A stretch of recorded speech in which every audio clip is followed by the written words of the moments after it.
Well, hello and welcome to this virtual launch event for the new report on religion and peace building in contemporary global crises that was recently published by the Italian Institute for International Political Studies, or ISPI. I want to thank the Institute for producing the report, which is a wonderful resource, and also for co-sponsoring today's webinar. My name is Judd Birdsall. I serve as a senior research fellow at Georgetown University's Berkeley Center for Religion, Peace, and World Affairs. And I also direct the Transatlantic Policy Network on Religion and Diplomacy, the TPNRD. The TPNRD is a forum of diplomats from Europe and North America, as well as the EU and the UN, that have as part of their portfolios analysis of the role of religion in world affairs and engagement with religious actors. And as soon as I saw this new report from ISPI, I immediately sent it out to our full network, and I contacted the co-editors of the report about doing some sort of event, because I found that the report offers a really fresh and accessible analysis of the complex role that religion is playing across a number of global issues right now. And I wanted to do what I could to help to highlight this new tool. So delighted that we can all gather here virtually today to dig into the report a little bit in its analysis and its implications for all of us. A few notes on the format for today's panel. We'll begin with, I'll pose a couple of questions to the co-leaders of this project to set the table and orient us to the report and what produced it and some of the key themes that emerge from the report. Then I'll pose a general question to each of our other three panelists. And as time allows, I have some specific questions that I can pose to each of them as well, things that emerge from their particular contributions to this report. I want to make sure that we have plenty of time for engagement with the audience. So hopefully the last 20 or 25 minutes or so, we'll be responding to the questions that you have for our panelists. If you have a question, you can type it at any time. Just click the Q&A button at the bottom of your Zoom screen. Please do be brief in phrasing your question and let us know to whom you are addressing your question, perhaps one of the panelists or perhaps any and all of them. I should note that this webinar is being recorded and a captioned video will be published on YouTube and our website within the next few days, and all who registered for the event will get a link to that video once it's ready. Well, it's my pleasure now to introduce our distinguished panelists who are with us today. I'll introduce them in the order in which they will speak on this panel.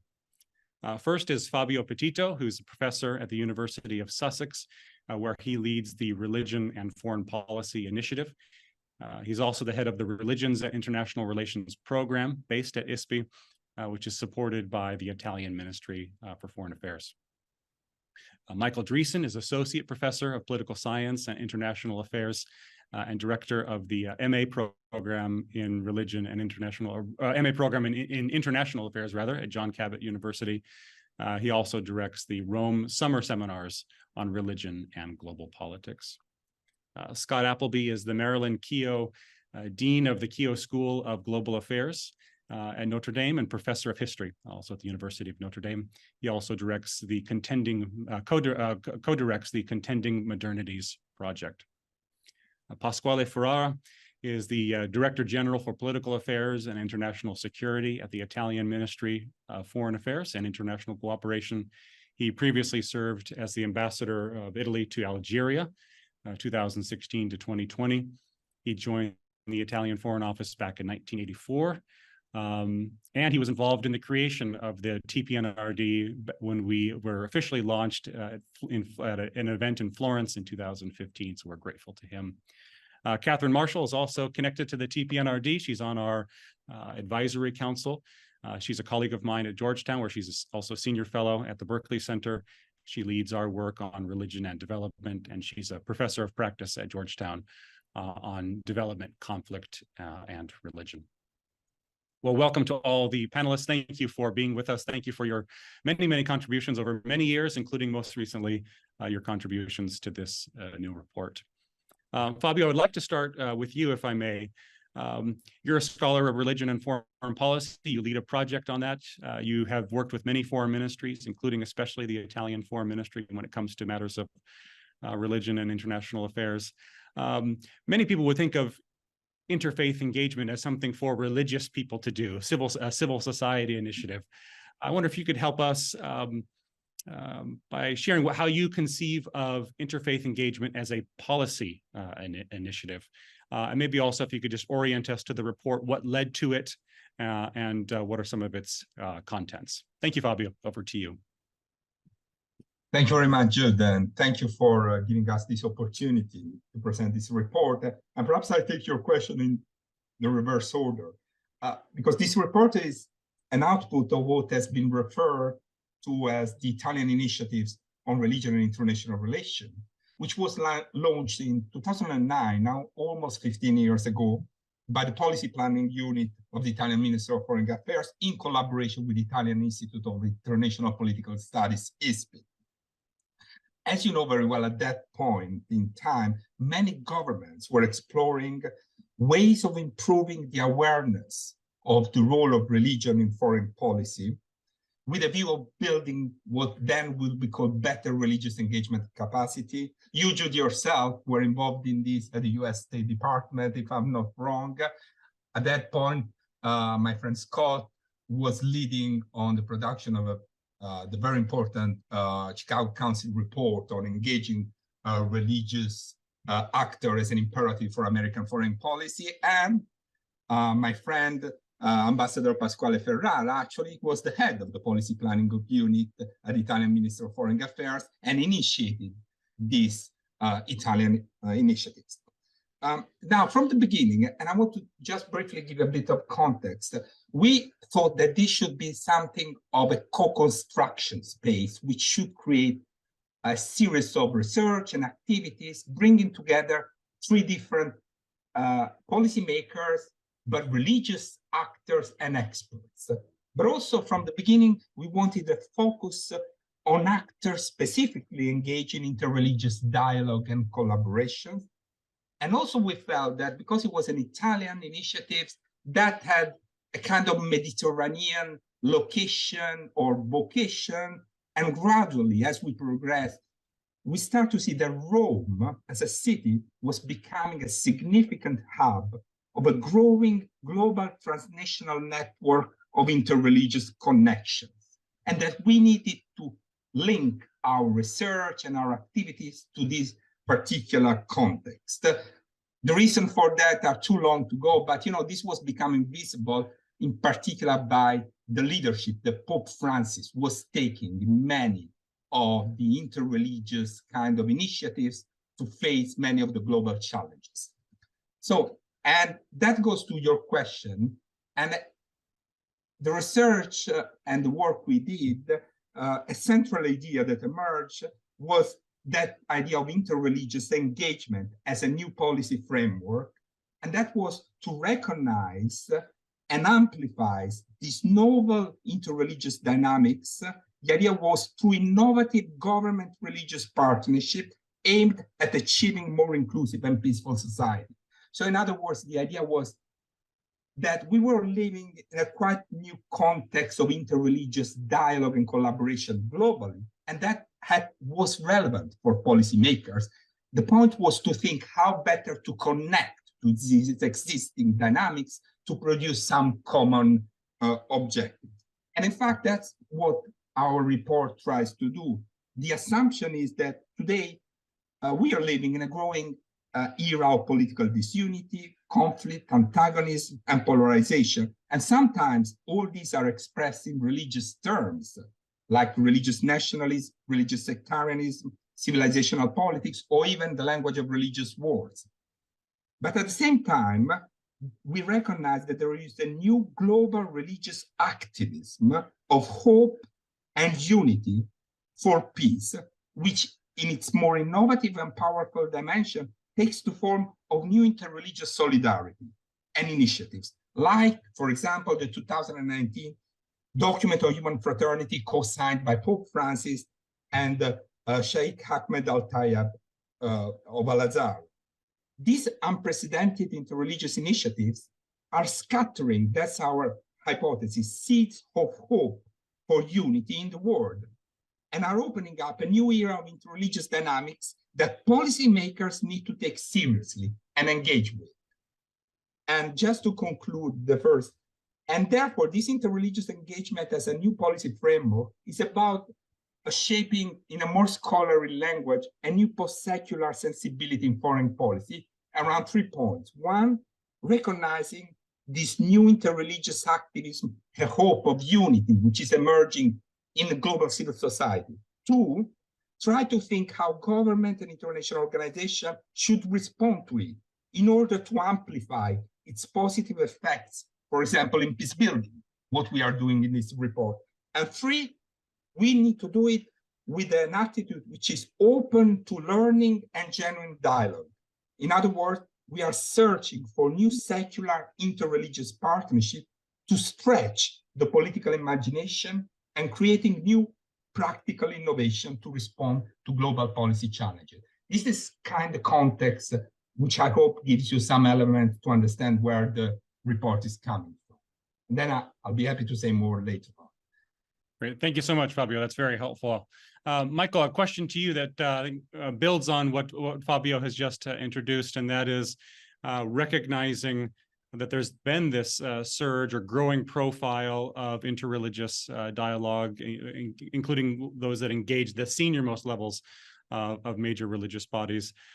Curious if you could help us better understand those dynamics. What are the ideas and dynamics that have led to this surge? And I should also note that you've just published a book on the topic, The Global Politics of Interreligious Dialogue. How did we get here where we're seeing this surge in interfaith engagement for peace?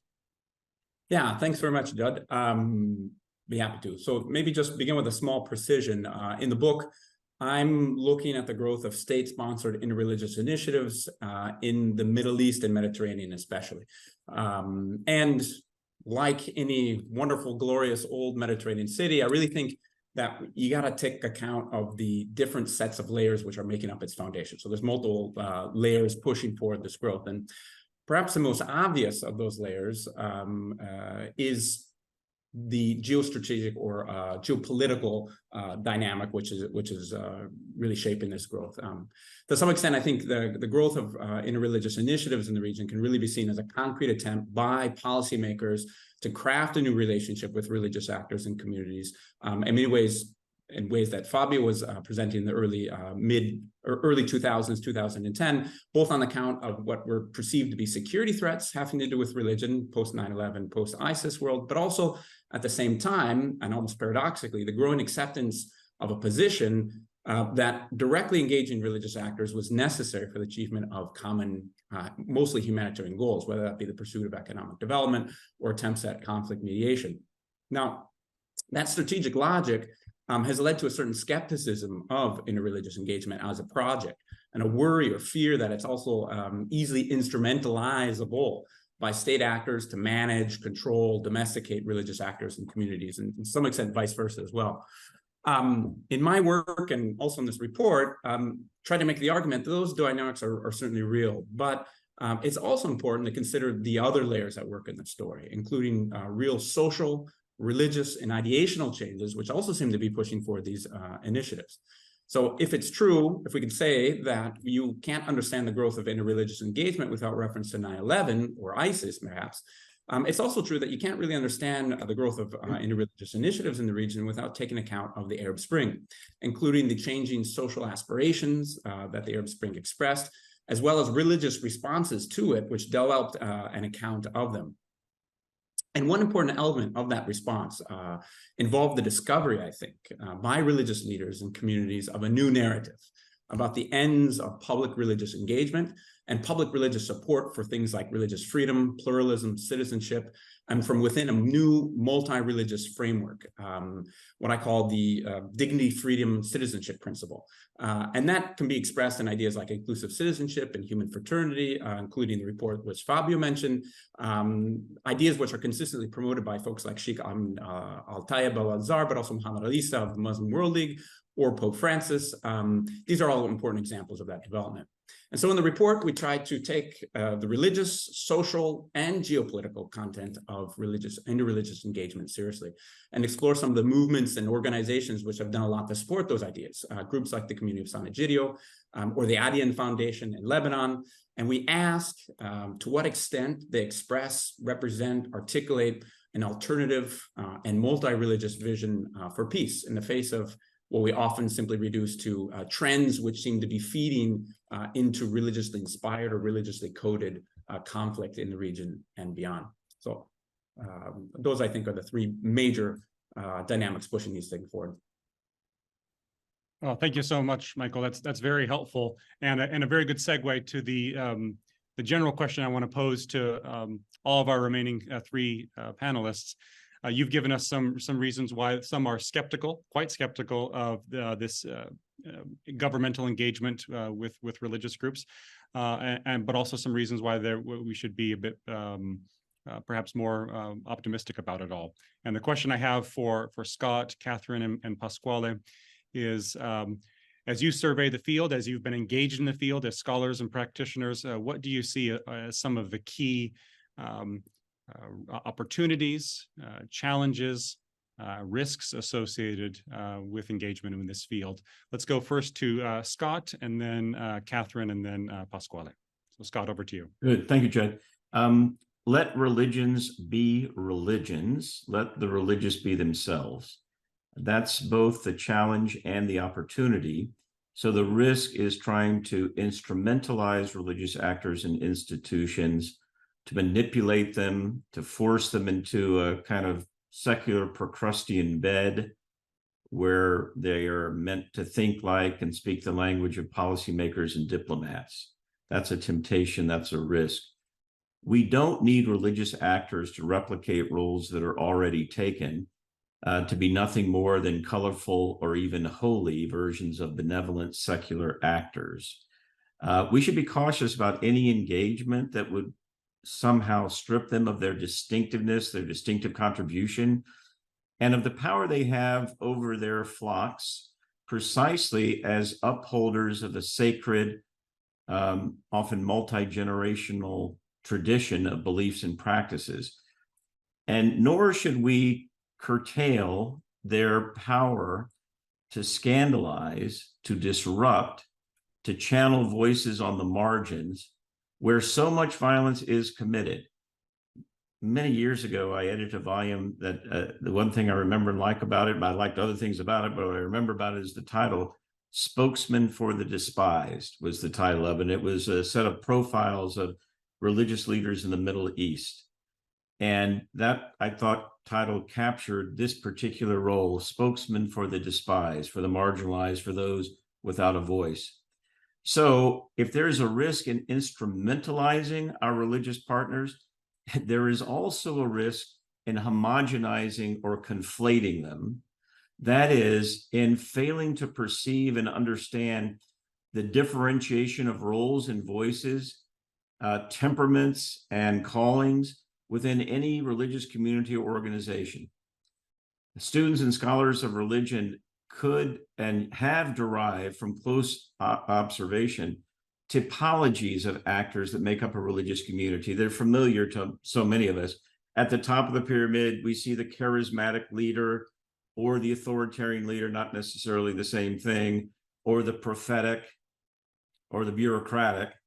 So we know that kind of layer of religious actors, and we often depend upon them and engage with them because they're the most visible, accessible, and so on. But we're also well aware of the critical layer, the middle layer, if you will. That's the local priest, the rabbi, the guru, the imam, who is a bridge between the top level of leadership and the grassroots. And at the grassroots, it's also critical where local lay leaders embrace the quiet but essential daily work of healing, teaching, forming, cajoling, and so on.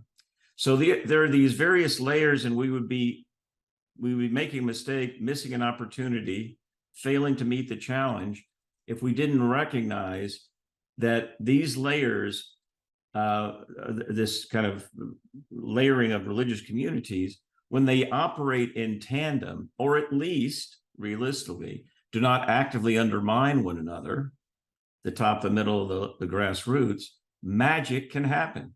Very powerful things can happen. The easy example, and I'll use that one for now, is the story of Northern Ireland and the Catholic and the Protestant communalists, the nationalists, the Republican, the Ulster Volunteers, the religiously connected contestants in that long struggle. Northern Ireland, prior to the Good Friday agreements, and which are still stand with all their flaws and problems as kind of the model of a pretty successful peace negotiation. Northern Ireland began as a saturation model where there was work for peace and reconciliation and healing and dialogue at every level with the bishops, with the local priests and ministers, at grassroots communities like Corrymeela, Christian. It was a saturated model of religious peace building and dialogue. And people, skeptics would say, well, all this religious activity and this spiritual healing and unification between Catholics and Protestants going on at this level, what good did it do? There were still 3,700 deaths during the Troubles. And I remember John Dunlop, the head of the Presbyterian Church in Northern Ireland, saying to me, if we hadn't been active behind the scenes invisibly at all these levels, stitching together partnerships and lowering tensions among people on the ground, there would have been 37,000 deaths. It's hard to prove a negative what didn't happen. So anyway, I'll conclude simply by saying that the risk is to instrumentalize religions and to try to have them conform to kind of a secular framework. We don't need that. On the other hand, we need to look very carefully at the way religious communities operate and are layered, because we will find more congenial dialogue partners by an analysis of the community. There are some people in religious communities that will not be particularly useful, will not play well with the seculars, who are not themselves acknowledging their own secularism as religious people, because all the religious are also secular in the modern world. And there are players in these religious communities who don't acknowledge that. And there are others who live more easily with that partnership. And if we don't analyze the communities that way, we miss the opportunity to engage them in the most productive manner. Thank you, Scott. Very much appreciate your insights. Catherine, same question to you. Opportunities, challenges, risks associated with this kind of engagement. Okay, I'll basically take two different tacks. The first one is the question of what is strategic religious engagement.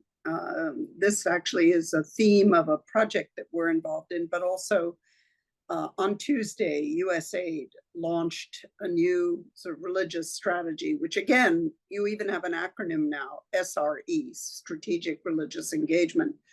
And the question then is, what's unstrategic, which is generally the sense of what's happening right now. Scott alluded to some of the pieces of it, but I think the most fundamental is the lack of knowledge that many of the parties involved have of each other, which we call religious literacy, or even conflict literacy, or development literacy.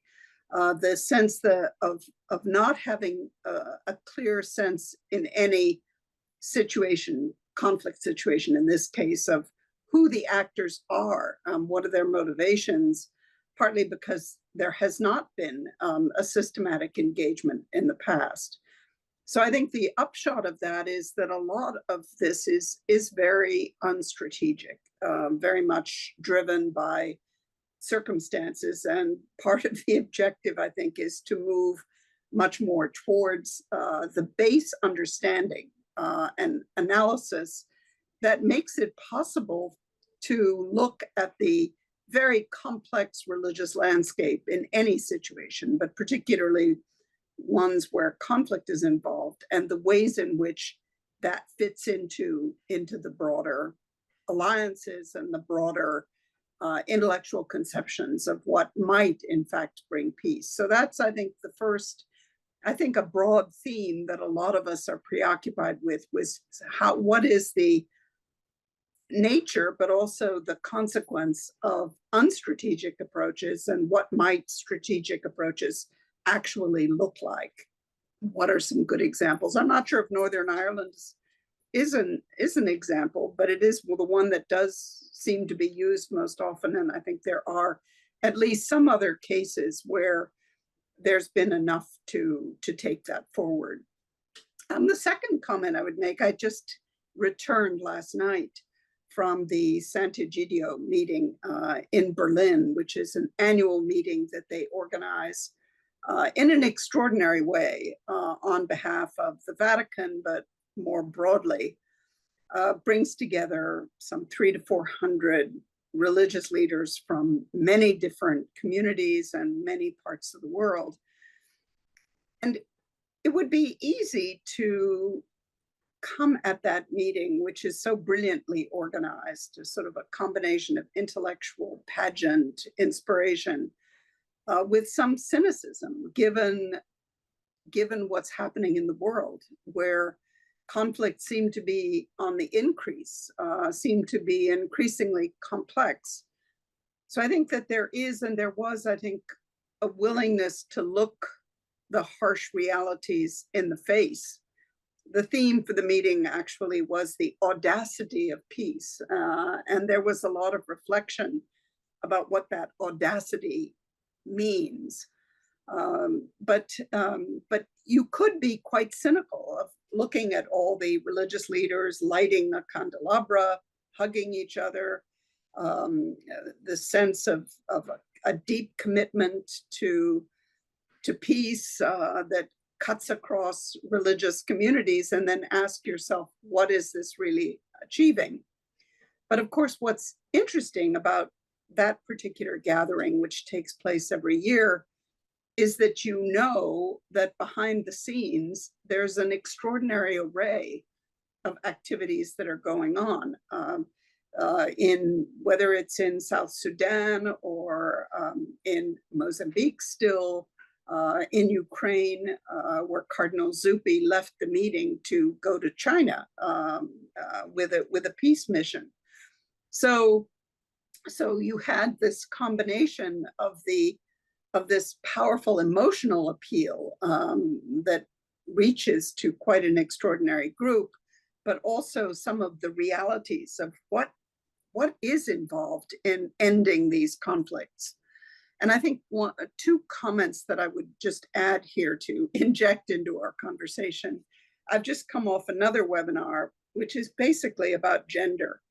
And it is extraordinary in these peace building efforts to see how rare it is to have a meaningful engagement of women's distinctive dimensions, including within the religious fields. And it is obviously of great importance, but unless it's brought into the agenda explicitly, it is very often simply ignored off the agenda. So I think that bringing a more inclusive approach within that strategic religious engagement came across very visually to me in a setting where there were women, but many all-male panels, and with basically no real sense of how that social dynamic that involves gender relations was really part of the thinking and the understanding of the leadership there. The second comment that I would make is the sense of the interconnectedness of issues, the ways in which climate change, for example, the residue, the remaining issues around COVID, which are still very real, that all of them are very much part of this peace building challenge that we all face and involve religious leaders and communities in very different ways. But how do we take this challenge of really silencing the guns and the killing, stopping the killing, and make that part of a broader social justice, human rights agenda, I think is one place where we're looking as we try to move forward. Thank you so much, Catherine, much appreciated. Pasquale, over to you. You've engaged these issues in an intensely practical way for many, many years as a diplomat. Opportunities, challenges, risks that you have seen or see with interfaith peace building. Yeah, thank you, Jad. And first of all, let me thank you, everybody. I feel tremendously honored to be part of this panel with such prominent scholars. So my perspective is more that of a practitioner and being a diplomat engaged in international relations. So, and I will start from there because the role of religions in peace building is seen by diplomats mostly as a post-conflict activity in terms of reconciliation, for instance, in terms of reconstruction of social ties, sometimes in terms of mitigation. The example of the mission of Cardinal Zuppi was mentioned in terms of mitigated the conflict in Ukraine. But also a mission of the World Council of Churches took place several weeks ago.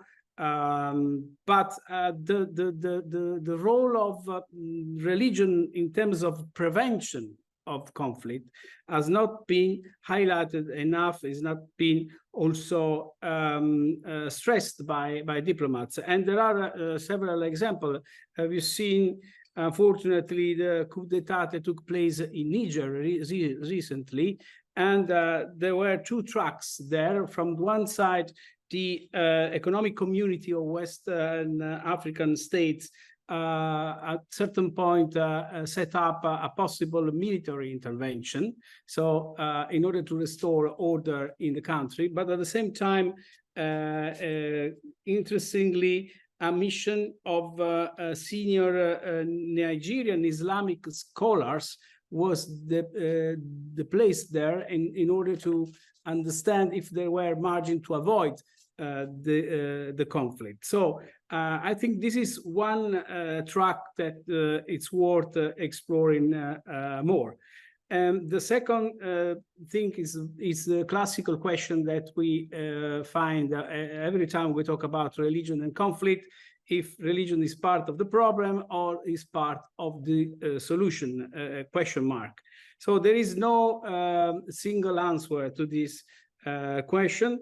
The only thing that I would like to stress here is that religion is always can be always a correlating factor, can conduct from one side to conflict, also to conflict resolution.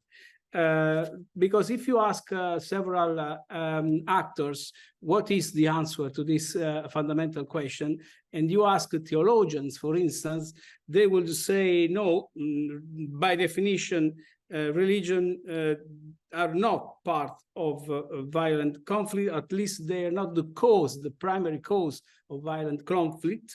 On the other hand, if we ask policymakers and also political scientists, the answer would be slightly different. At least religion can exacerbate conflict.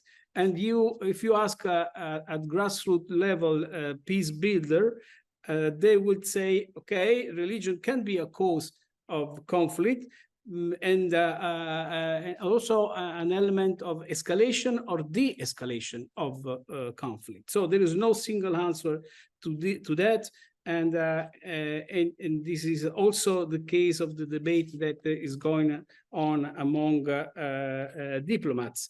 And I think that I don't want to seem simplistic in the approach, but basically, the conclusion that you can draw from there is that religion is part of a process, and in principle, the participation of religious actors in conflict is neutral at the very beginning, and it depends on the agenda and what kind of let's say autonomy from a political agenda the religious leaders have in a given context. So diplomats are a little bit puzzled, I would say, about the role of religion but on the other hand, there is an awareness, an increasing awareness that we cannot have a complete and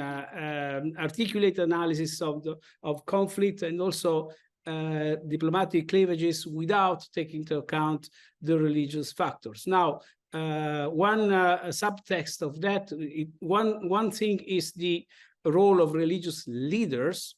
A different thing is what kind of role grassroots movements and also at the level of civil society, interreligious dialogue can play in conflict prevention. Thank you. Thank you, Pasquale. I'm delighted that you could be with us today. A reminder to everyone if you'd like to pose a question, this would be a good time to do so. We have a few already, so let's pivot to engagement with the audience now. Again, please do be as brief as you can in phrasing your question, and let us know to whom you are addressing that question. I thought I might kick off this Q&A time by combining a question from the audience with one I had prepared for Scott Appleby. And then there are several questions around Russia and Ukraine, unsurprisingly. There's the analytical challenge of analyzing what is actually going on and what sort of role religion is playing in that conflict. And then also the engagement piece. How do you engage with religious actors for peace building purposes in the context of Russia's invasion? But a question for you, Scott. In your article in this report, you talk about how religion is disruptive, and in your remarks just now, you said let the religious be religious. How do policymakers make sense of that disruptiveness, and how do they create space for that disruption in ways that channel a constructive disruption on account of religious groups? And the question that's posed by one of our audience members is, how do we ensure that this sort of dialogue doesn't stay just at the senior most levels, but also works its way down to the grassroots level? So a sort of combo question for you to get our conversation going. Those are two separate but related questions. On the first one, yes, policymakers are going to be nervous and should be nervous and should be anxious when religious leaders are themselves in the sense of being prophetic, disruptive in that sense, that their view of geopolitics of the world, what constitutes human fraternity, for example, and where the world should be heading, can be disruptive. The easy example is Pope Francis, who is disruptive in a number of ways. He was disruptive in the sense of really challenging and getting a lot of pushback, at least in this country, for Laudato Si in 2015, where he challenges the entire technocratic paradigm, the entire neoliberal order that's killing the planet and humanity. That was a disruptive moment. He's also been disruptive in a way and gotten a lot of criticism to connect it to the situation with Russia and Ukraine. As we know, he's taken a lot of criticism for his failure, some would call it, to condemn Russian aggression. And that's another good example of a lens that a religious leader has on a question that doesn't fit nicely within standard geopolitics, at least at the moment that it is enunciated. There are other ways, though, that religious leaders and religious communities can be disrupted, and this is not a welcome disruption. It's always good that Catherine reminds us of how patriarchal and male-centered religions are. And some religious leaders, even those who would want to disrupt in a powerful way for the marginalized in so many other ways, are really blind to questions of gender. And that connects to the answer about how do you ensure that the elites, who are mostly male, don't dominate the conversation? Well, the really great elites, whether they're male or not, are going to be inclusive. And the notion of inclusive citizenship, which is one of the titles that we use in this report and that we take from the current conversation, inclusive citizenship needs to be fully inclusive. But there are religious leaders who want to stifle that conversation. And so there have to be creative ways, by way of invitation on the part of secular actors, I'll just use that term, when we are convening, and there are these conferences and collaborations, both more public and private, there have to be invitations to lay leaders, I'll use that term, at the grassroots, who are not the usual suspects. And that's a delicate question about how to do that and how not to compromise those people or put them in a kind of jeopardy within their religious community. But it has been done and can be done, again, by kind of a close observation of the layers of those communities and where the influencers are at the local level. And if they are invited into the conversation, you're going to get much more of a sense of religion's positive disruptive aspect. So a lot more could be said about that, but that's good for now, I think. Thank you. Anybody want to say more on that particular topic as to the disruption of religion and how policymakers can make sense of it and make space for it in a constructive way? Perhaps, Judd. Go ahead, Fabio. Yeah, I would just follow up on what Scott said. I think it's about create spaces for dialogues which are not just led by governments, international organization, in terms of agenda setting. We need to find a new kind of engagement, which is a genuine openness to mutual learning. What I mean, that I personally think there are intuitions, ways of looking at challenges that are linked to the great worldwide religious tradition that might have, resources to think innovatively and practically about some common challenges. So, and it is this sort of new, different post-secular dialogue where, it's not simply the agenda is set by government, but it's more about, is there a way of looking at things differently? And I think there is space for mutual learning and possibly new practical innovation. So that's another way to say that I think this disruptiveness can become source of innovation and practical innovation. I have a couple of examples about that in mind where, governments were very resistant. For example, in Italy, about the possibility of creating humanitarian corridors for refugees, Syrian refugees.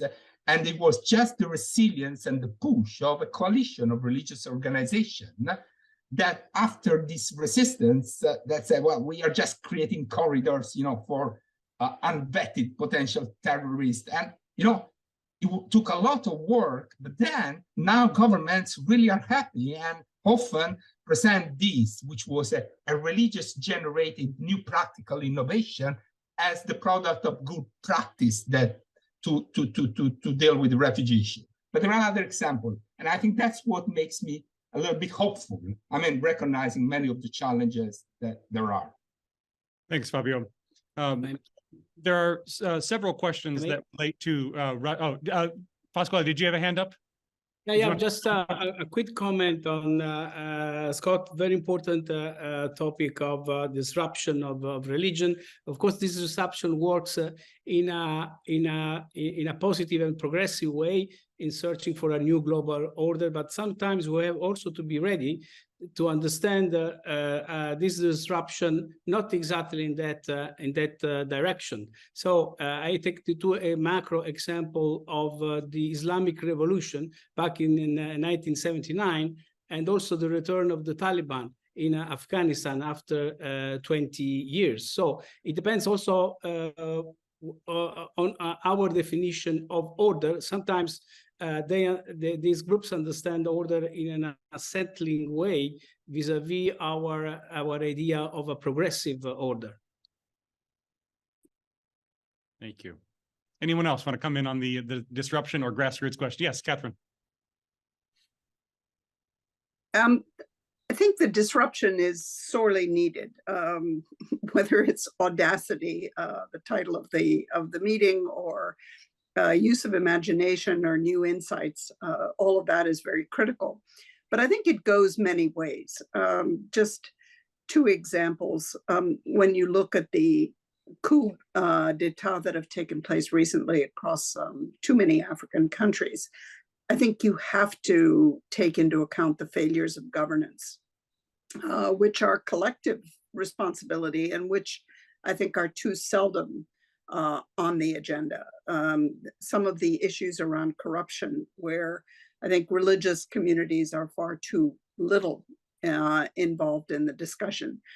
We all know that the issue of debt, all of a sudden, again, it's not sudden, but it's on the visible agenda suddenly, needs a very careful engagement of the people who actually know which countries are indebted and why and to whom, together with some of the insights that came out of the earlier debt issue discussions about the moral dimensions, as well as the impact on the government's capacities to deal with social. So I think that it's not simply the initiative coming from the religious, but much more engagement between the two, not to the multiple different perspectives and sets of actors. And that, of course, is much easier said than done. You know, people who are in the diplomatic world are dealing with a crisis every day, and they don't have infinite time for dialogue and exploration and getting to know you. So finding ways to bridge the different styles, but also the different realities, I think is something that is worth thinking about in a practical way. Thanks, Catherine. And Michael, I see your hand as well. Yeah, thanks. And I'll try to, the disruption question is very interesting. Maybe say something about the instrumentalization and connect it to a couple of questions I see in the chat here. You know, there's this justified fear of instrumentalization, and but it also can be a bit of a boogeyman, I think. A clear dichotomy between instrumentalization on one side and authentic religious spiritual action on the other side really doesn't fully work out. And so I think sometimes we should be very careful about instrumentalization, but sometimes we overplay that. I think the bigger question is control and coercion. So the extent to which states use these initiatives to actually assert control over the religious actors. And I would say that might be a more important question than simply instrumentalization. There's always risks to this engagement. But I think, as Catherine's talking about it as audacity, that risk is also sometimes necessary to overcome certain impasses or to religious mediation and whatnot.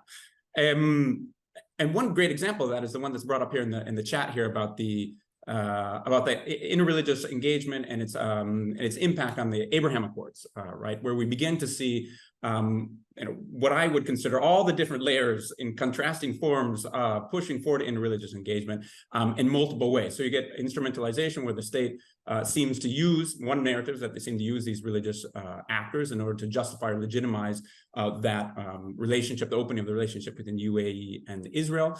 On the other hand, you have a real religious breakthrough. You have the construction of a synagogue for the first time in the Arabian Peninsula, and everything that comes along with it, and also with a Catholic Church or Christian sort of a center. So you can have oftentimes both things happen at once, both instrumentalization for state purposes, but at the same time, real religious breakthroughs, which are somehow changing the political religious landscape. One thing about elites and grassroots, that's a good concern as well. I would just observe that a lot of these initiatives, they are elite-centered, but they are also somehow drawing in from the grassroots, real new religious ideas. So Sana Jiru is a good example, but a lot of these meetings draw on ideas that seem to have played out and worked in smaller religious settings. I think about the Focolare community, which is a good example. They're oftentimes, they have a seat at these meetings, but they're not driving the policy agenda, but they're bringing their grassroots experiences to bear, and that gets into the language and the ideas, things like religious social responsibility or the human fraternity. Those are somehow reflecting that, I think, the grassroots. So sometimes it's there, we don't see it. Finally, on Ukraine, just to mention that it's in the report. We have two very nice articles on the Ukraine report. I encourage you to read them, but don't have time to talk about them right now. Thank you, Michael. Yeah, you anticipated the Abraham Accords question. I wanted to pose that one. Thank you to the questioner for posing it to us. There are several questions related to Russia and Ukraine in the chat, so I'd like to just kind of open that up to our panelists as well. There's the analytical challenge as to what role religion and religions are playing, fueling the conflict, but also in terms of building peace, going back to Scott Appleby's famous phrase, the ambivalence of religion. Want to open that up to the panelists, the Russian invasion of Ukraine as an analytical and engagement challenge as it relates to religion. Anyone want to jump in on that one or pick up on a specific Russia question that's in the chat?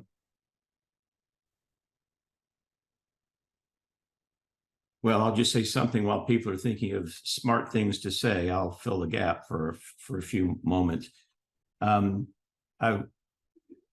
colleague at Georgetown and our friend Jose Casanova, in analyzing the conflict, uses the term territorial canonicity as a way of understanding and analyzing the conflict by infusing a kind of underlying religious and spiritual dimension to it, to use the term canonicity, and the fusion of the land and the claims about the land, especially from the Moscow Patriarchate and Putin more generally, infusing it with a kind of sacred aura so that there is a canon in its territory, its land, and we have to fight to the death for it. The other side of that, the ambivalence question in this case, is a welcome development, and that we are seeing as a result of the war, the sharpening of internal divisions within the leadership in the Orthodox Church more generally, and challenging of what we might call this territorial canonicity or this sacralization of the nation/empire. That's a very interesting story playing out, in which there is competition really among the two major Orthodox religious leaders in the conflict about what it means to be a people, what it means to be a faith, and how to decouple that from territory. So we see a really interesting debate going on within that religious community that is significant for the way going forward political leaders may also think about their own geopolitical strategies. Maybe. Thanks, Scott. Michael. Just one short comment. One of the observations that seems to be interesting in this is the contrasting the extent to which religion seems to be involved in that conflict versus what's going on in interreligious dialogue, and trying to understand what that difference is all about. Some people have analyzed the war in Ukraine as an example of the extension of the global culture wars, in which somehow religious nationalism recognizes that the global political crisis is a religious crisis, and that in order to surmount that religious crisis, what's needed is a more assertive defense of morality and communal traditions, that's the piece that's missing, and that's has something to do with liberalism. And I think that we also see, to some extent, that analysis within interreligious dialogue. Constantly, the refrain is that political crisis, they require some sort of religious renewal, some sort of, it's a religious crisis, and therefore we need a religious renewal as a response to it. And oftentimes made by conservative religious actors, but they're using that analysis to propose, I think, a very different idea of public religious engagement, one which is in favor of international cooperation. And I think the multi-religious nature of interreligious engagement is really important in that respect. It's a multi-religious vision. It's not a nationalist religious vision. And so it creates a very different set of religious ideals. And I think that could be part of our reflection on that war. Thanks, Michael. Any other reflections from our panelists on the Russia-Ukraine question? Go ahead, Fabio, and then I want to, before we conclude, I want to come back to Fabio and Michael for any final reflections on what they've heard, or any final comments on the report and this project, and then we'll conclude our time together. But Fabio. Well, just to follow up with what Michael and Scott were saying, I think, in the war in Ukraine, but in many other actually regions of the world, we are seeing the emerging of more stronger form of religious nationalism. And that applies also in the West, in the South Asian continent. So this is indeed a reality which speaks for, in some way, a closer political religious relationship, perhaps not the one that will be more productive for peace. But it's exactly, I want to stress in that context that the counter narrative of interreligious dialogue becomes even more crucial, locally, even globally. And that's why I think religious leaders will be faced with more challenge and will need to take stances, because the pressure coming also from the political realm to use religion is growing. And religious leaders will need to navigate that. Thank you. Thank you, Fabio. Why don't we stick with you and Michael for now? In terms of any other comments on the report, there is a question about just a very practical question. Is there a PDF version of the entire report? I think online you can click on each report. Is there a PDF of the entire report? And my apologies to those who posed questions that we didn't get to in our time together today. As has been noted, there are chapters on Ukraine. There's one on the Sahel. There's Catherine's focuses particularly in Africa.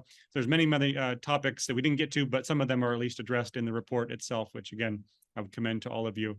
But Fabio and Michael, any final reflections on what you've heard, or anything else you'd like to share in terms of the report? I'll give the last word to Fabio here, but no, thank you very much, everyone, and for this engagement with this.